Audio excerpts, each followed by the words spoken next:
1 Tessalonicenses, capítulo 1, versículos de 6 a 10. 6 a 10. 1 Tessalonicenses, capítulo 1, de 6 a 10. A palavra do Senhor diz assim: E vocês se tornaram nossos imitadores e do Senhor, recebendo a palavra com alegria que vem do Espírito Santo, apesar dos muitos sofrimentos. Assim vocês se tornaram modelo para todos os crentes na Macedônia e na Acaia, porque a partir de vocês a palavra do Senhor repercutiu, não só na Macedônia e na Acaia, mas a fé que vocês têm em Deus repercutiu em todos os lugares, a ponto de não termos necessidade de dizer mais nada a respeito disso. Porque no que se refere a nós, as pessoas desses lugares falam sobre como foi a nossa chegada no meio de vocês e como, deixando os ídolos, vocês se converteram a Deus para servir o Deus vivo e verdadeiro e para aguardar dos céus o seu Filho, a quem ele ressuscitou dentre os mortos, a saber, Jesus, que nos livra da ira vindoura. Senhor, nós nos colocamos diante do Senhor mais uma vez, pedindo que o Teu Santo Espírito traga aos nossos corações a orientação, Tua palavra, o ensinamento nesta manhã, de tal modo que a gente preste atenção, que a gente escute, que a palavra desça para o nosso coração, que do nosso coração ela se transforme em ações na nossa vida, para que a gente possa ser aquilo que o Senhor deseja que a gente seja, Pai. Que a nossa vida transmita o Teu amor e a Tua graça para todos aqueles que estiverem ao nosso redor. Nós oramos agradecidos em nome de Jesus. Amém. Irmãos, você já ouviu falar o que é um protótipo? Acho que muita gente já ouviu, né? Protótipo, né?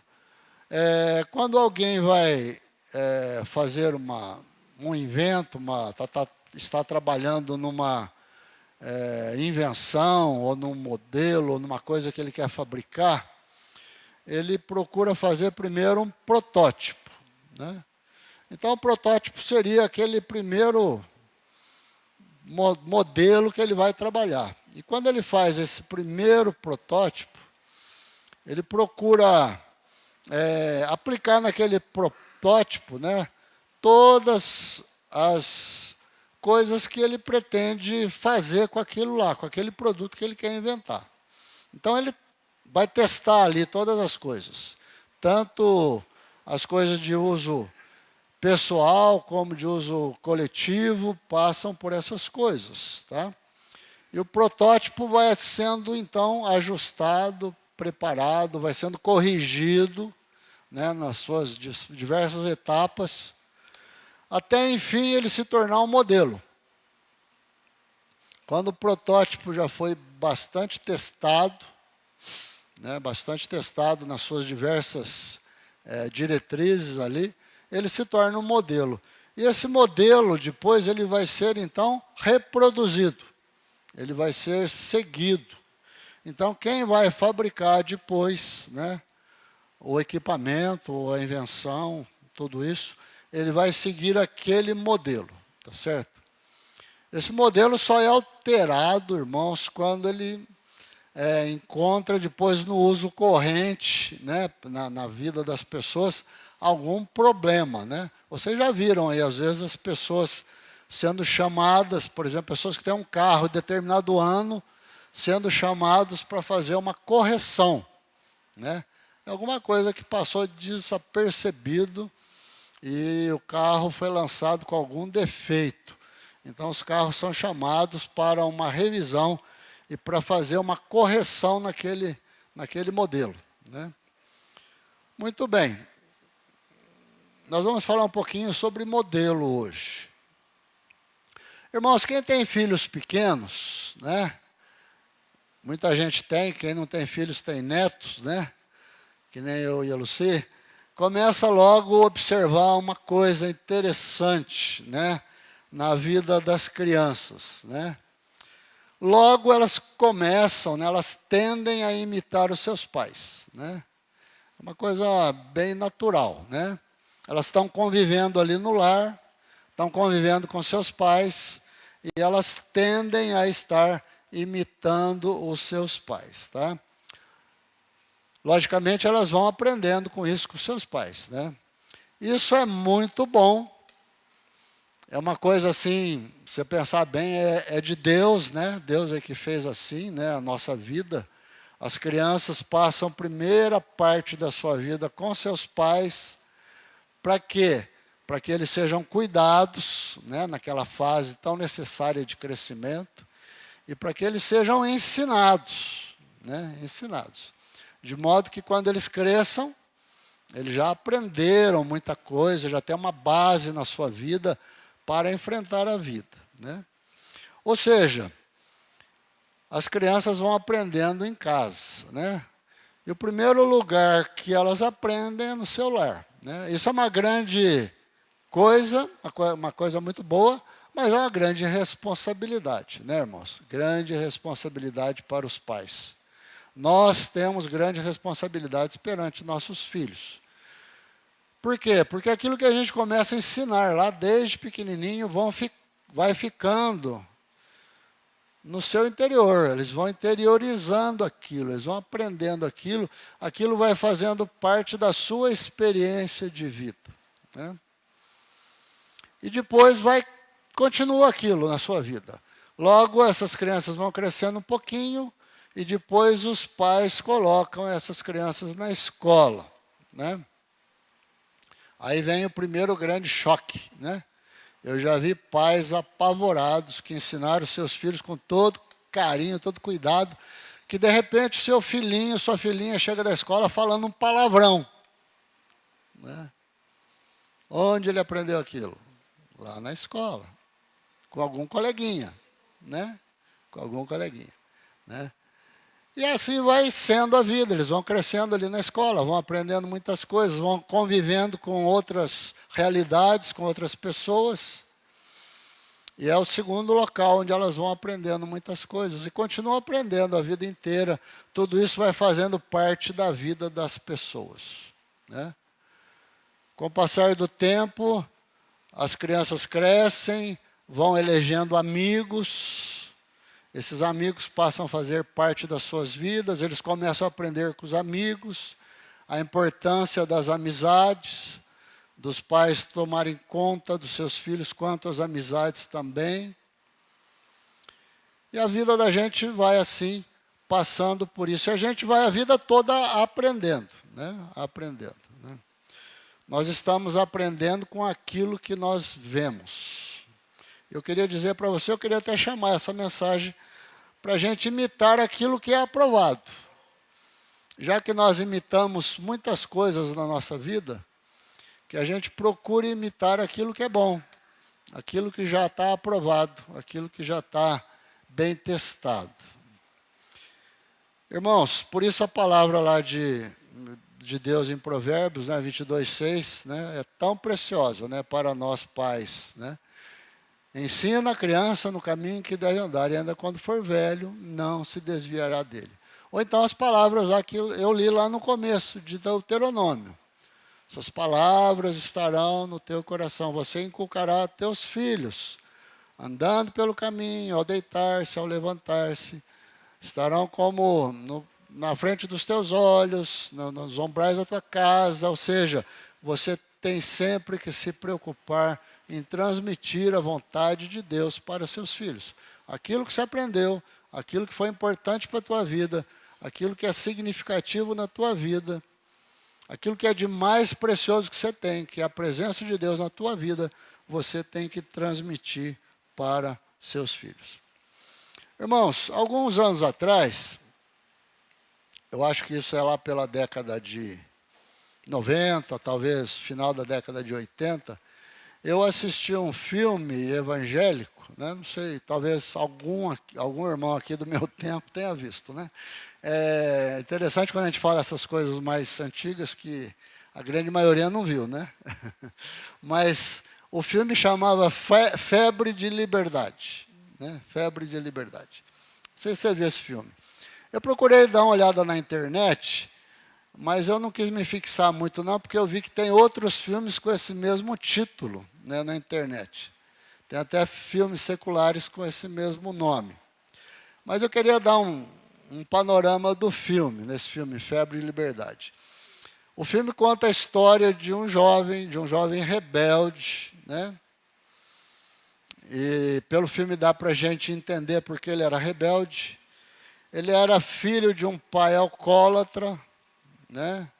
Alcoólatra, e grosseirão, muito grosseirão, e de uma mãe muito sofredora.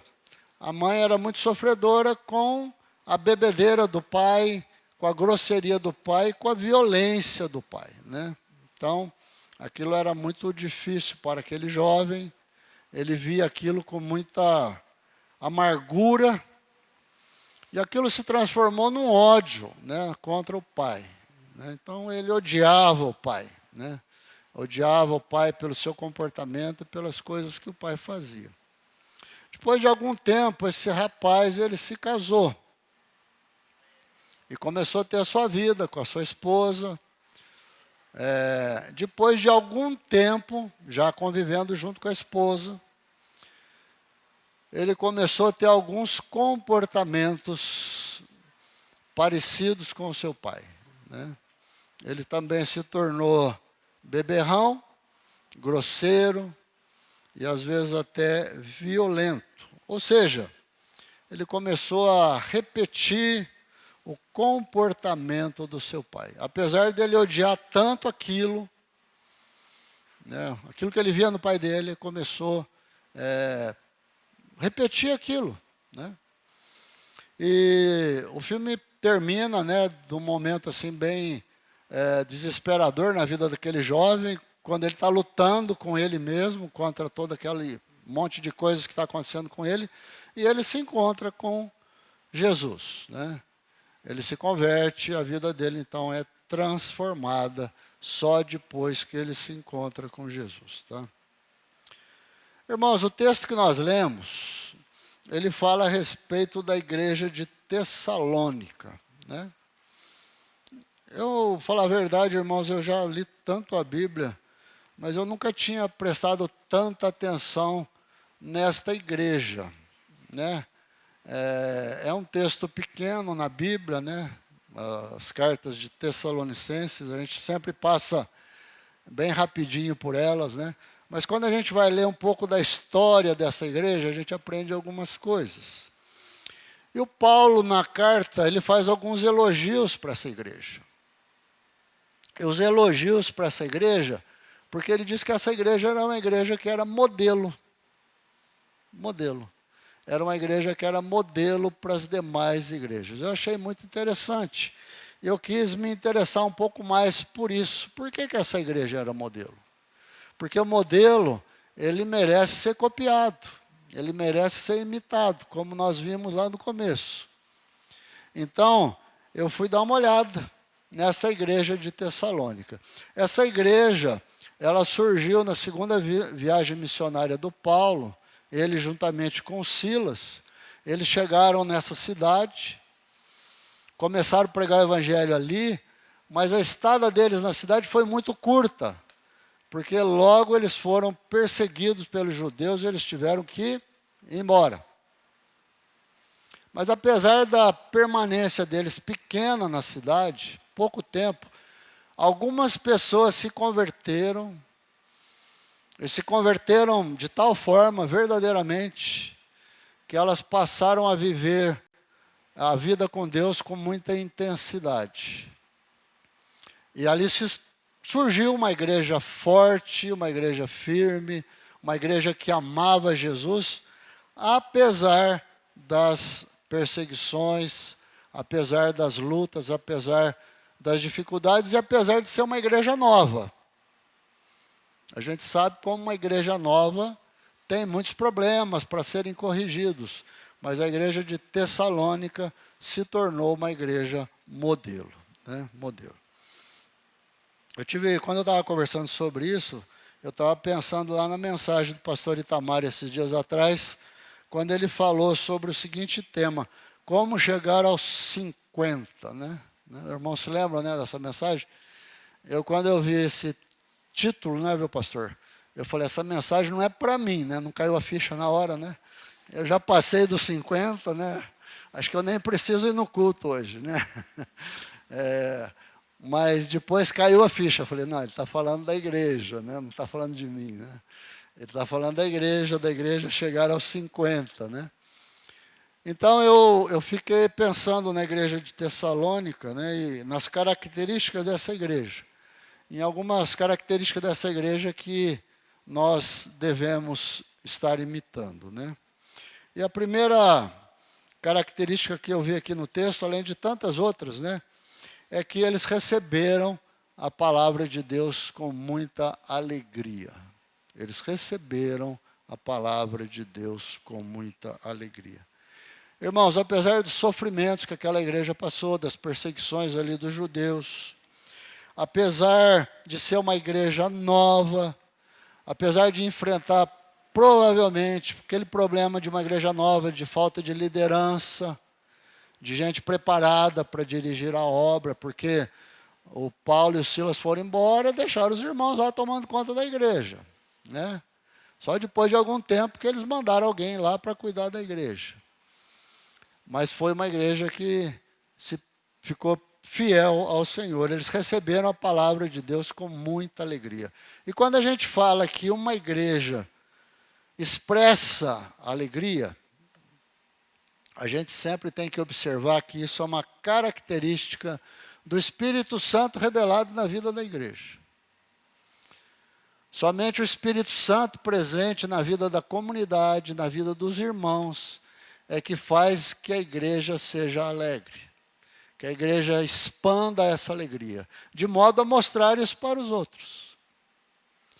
De modo que as outras pessoas possam ver na vida da igreja e na vida das pessoas esta alegria. A igreja se torna uma igreja festiva e tudo que a igreja faz se torna em festa, em alegria. Seja na adoração, seja na evangelização, seja na ação social da igreja, seja no relacionamento entre os irmãos, seja na convivência da igreja, no dia a dia, na convivência com a vizinhança. Isso tudo se torna uma alegria. E essa alegria, irmãos, acontece nas pequenas coisas que nós fazemos. Nas pequenas coisas que você faz aqui fora, na tua vizinhança. Quando você chega e cumprimenta uma pessoa que está no ponto ali, quando você conversa com alguém que está no ponto, quando você aborda alguém com simpatia, dá um sorriso para a pessoa. Isso tudo é uma maneira simples de você estar transmitindo a sua alegria. Alegria porque o Espírito Santo está presente na tua vida. Atos 2, 46, 47, fala dessa alegria lá na igreja primitiva, né? O texto fala assim: diariamente eles perseveravam, unânimes no templo. Eles partiam o pão de casa em casa, tomavam as suas refeições com alegria e singeleza de coração, louvando a Deus, contando com a simpatia de todo o povo. Enquanto isso, o Senhor lhes acrescentava dia a dia os que iam sendo salvos. Irmãos, aquela igreja lá de Atos dos Apóstolos, ela crescia naturalmente. Naturalmente. Quem fazia a igreja crescer era o Espírito Santo. As pessoas viam a igreja, viam a alegria da igreja, aquilo contagiava as pessoas tinham vontade de conhecer aquela igreja, aquela comunidade. Receber a palavra com alegria, irmãos, é amar a palavra de Deus. É amar a palavra de Deus. E isso tem sido sempre um desafio para nós, né? Lá em Jeremias, tem um versículo que eu acho muito interessante, né? Pela forma forte que fala a palavra, né? Jeremias fala assim para a gente, lá no capítulo 15, versículo 16: achadas as tuas palavras, logo as comi.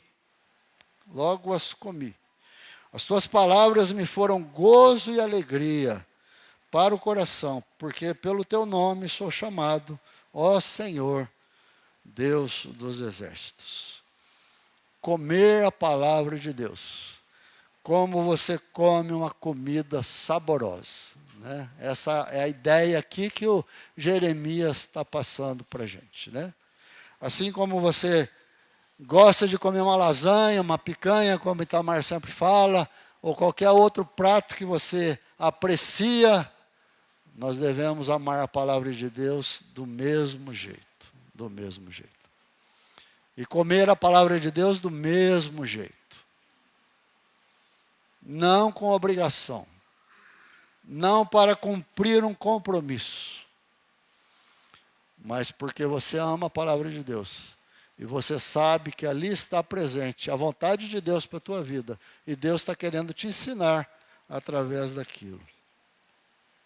A palavra de Deus é manifestada para a igreja, né, de diversas formas. Aqui do púlpito, na escola dominical, nas tuas leituras. E lá você é ensinado, você é exortado, você é desafiado. Você é chamado a promover mudanças na tua vida, tomar posições, a fazer correções na tua vida. Quando nós somos exortados, nós somos chamados a fazer correções, a tomar posições. E a palavra está sempre nos incentivando a essas coisas. Como que nós temos recebido a palavra, irmãos? A igreja de Tessalônica recebeu com toda alegria. Como que nós temos recebido? O que a palavra tem sido para nós? Ela tem mudado a nossa vida? Ela tem transformado o nosso dia a dia? Aquilo que eu ouço aqui na igreja, ou quando eu leio a Bíblia, eu tenho colocado em prática ali na minha vida, no meu dia a dia? Ou isso não tem mudado a mim? Essa é uma avaliação que eu preciso fazer, sempre na minha vida. João 17:17 diz assim, irmãos: santifica-os na verdade, a tua palavra é a verdade. A palavra de Deus tem esse poder da nossa vida, né? De nos santificar, de fazer-nos melhores. Para isso a gente precisa ouvir e obedecer, né? Ouvir e obedecer. Mas tem uma outra lição que eu queria tirar aqui do texto para nós, é uma outra característica. Esta igreja de Tessalônica, ela se tornou modelo. Modelo. Irmãos, o texto fala o seguinte, que a conduta da igreja de Tessalônica, naquele tempo não tinha celular, não tinha internet, não tinha WhatsApp, não tinha nada disso, né? E aquela conduta daquela igreja se tornou modelo para toda aquela região, a região da Macedônia e da Caia. A região da Macedônia e da Caia é a região ali da Grécia hoje, né? Aquela região toda ali. E essa igreja se tornou modelo, apesar de não ter meios de comunicação. O meio de comunicação naquele tempo era o quê? Eram as pessoas. Era o testemunho das pessoas, era o que as pessoas falavam, diziam. E isso foi tão impressionante que quando Paulo chegou nessas novas regiões para evangelizar, ele não teve tanto trabalho assim. Por quê? Porque as igrejas desses novos lugares em que Paulo foi chegando, elas já tinham ouvido falar de Tessalônica. Nós já ouvimos falar o que aconteceu lá em Tessalônica. Nós já ouvimos o que aconteceu com a igreja lá, com as pessoas da igreja. Isso se tornou muito mais fácil para a pregação do evangelho naqueles lugares. E essa é uma coisa que nós temos que pensar. Para quem nós temos sido modelo? Né? Como igreja, né? Pense bem. Para quem nós temos sido modelo? Ontem eu estive conversando, eu tive à tarde lá com o pastor Éder, né? A Lucy esteve lá na igreja lá de Sumaré e eu o trabalho era das irmãs, eu tinha que ficar de lado, mas eu fiquei conversando com o pastor Éder, né? Eram os dois varões lá, né? E a gente esteve conversando um pouquinho sobre a obra de Deus aqui na nossa região, né? E nós estivemos conversando sobre as nossas igrejas, né?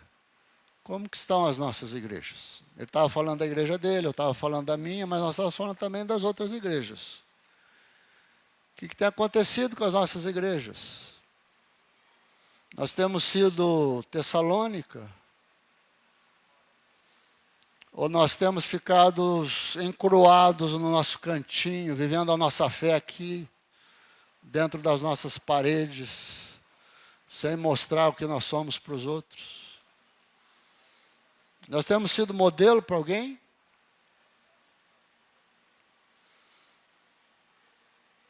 A igreja de Tessalônica era modelo que foi seguido, saiu fora das fronteiras da cidade, foi para outros lugares. A nossa igreja, ela precisa ser modelo, ela precisa mostrar quem ela é, quem é o Senhor dela, quem ela adora, quem vive aqui, quem está aqui junto com a igreja, vivendo aqui no dia a dia e fazendo a obra dele aqui na nossa vida, na vida da igreja, para que a gente mostre isso lá fora. Através das nossas vidas, através do nosso dia a dia. Mas ainda, concluindo, a igreja de Tessalônica era uma igreja que tinha irmãos que testemunhavam quem era o Jesus das suas vidas. Irmãos, o testemunho que chegava para os outros lugares, conforme a palavra de Deus diz, é que eles conseguiam enxergar, mesmo estando distantes, que eles no passado eles eram idólatras, pessoas erradas, pessoas que andavam nos caminhos errados. E depois que eles conheceram Jesus, eles mudaram as suas vidas foram transformadas. E agora o testemunho de vida daqueles irmãos lá de Tessalônica eram outros. Possivelmente no contato com as pessoas, eles conheciam as pessoas antes e passaram a conhecer as pessoas depois. E logo eles perguntavam, mas o que aconteceu com você? Você não era desse jeito. Você era diferente. Eu te conheci lá atrás, você não agia desse jeito. E a pessoa tinha a oportunidade de dizer, eu mudei realmente. Eu conheci Jesus, Jesus faz parte da minha vida agora. E ele podia dizer do amor de Jesus. Então, irmãos, é através da vida que os irmãos de Tessalônica foram mostrando quem era Jesus. E isso é uma grande situação que o Senhor Jesus espera de nós, que é através da nossa vida que a palavra de Deus vai ser proclamada, vai ser espalhada. Antes a gente, as igrejas, né, principalmente, viviam evangelizando com grandes campanhas evangelísticas, né? Lá nos meus tempos passados, eu frequentei muitas dessas campanhas evangelísticas. Então, a igreja trazia um grande pregador, né? Uma pessoa conhecida, fazia muita propaganda na cidade, e naqueles 2, 3 dias a igreja enchia de gente, e aquele pastor convidado vinha, falava, muita gente se convertia, depois alguns ficavam, outros não ficavam, né? Hoje a evangelização tem sido outra. Os tempos mudaram, mudaram demais. E nós temos evangelizado muito mais através dos relacionamentos. Eu sou responsável por evangelizar aqueles que estão à minha volta, aqueles que eu conheço, seja no trabalho, seja na vizinhança, seja lá no nosso parentesco. Eu sou chamado a evangelizar esses. É desse jeito que eu vou evangelizar, é desse jeito que eu vou trazê-los para a igreja. Parece ser difícil, irmãos, mas é muito mais fácil se você pensar direito. Porque quando as pessoas olham para nós e veem Jesus presente na nossa vida, eles vão querer mudar também. Mas aí está a importância do nosso testemunho, né? Daquilo que nós fazemos no dia a dia. Como nós temos vivido? Que jeito a nossa vida tem mostrado Jesus? As nossas atitudes, os nossos atos, o nosso comportamento. Essas coisas têm mostrado que nós somos pessoas diferentes, pessoas transformadas por Jesus. É exatamente isso que Jesus espera de nós. Que a nossa vida mostre quem nós somos. E aí eu queria encerrar dizendo exatamente isso para nós. Para nós aqui, PI do Itajaí. Queria dizer isso para a tua célula. Você que está aqui, está participando de uma célula. Mas especialmente para a tua vida. Para a minha vida, para a tua vida, né? A minha vida, a tua vida tem sido modelo para alguém? Você tem conseguido mostrar Jesus através da tua vida para alguém?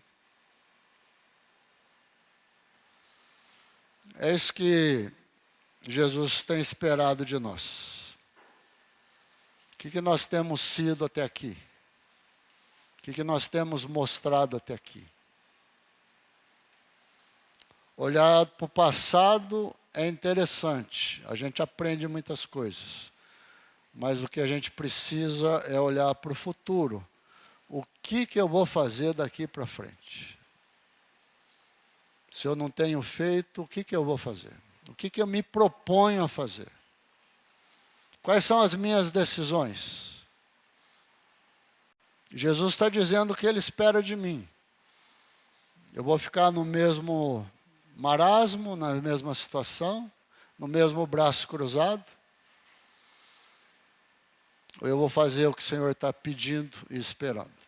Como a igreja de Tessalônica fez e foi um modelo para influenciar muitas pessoas.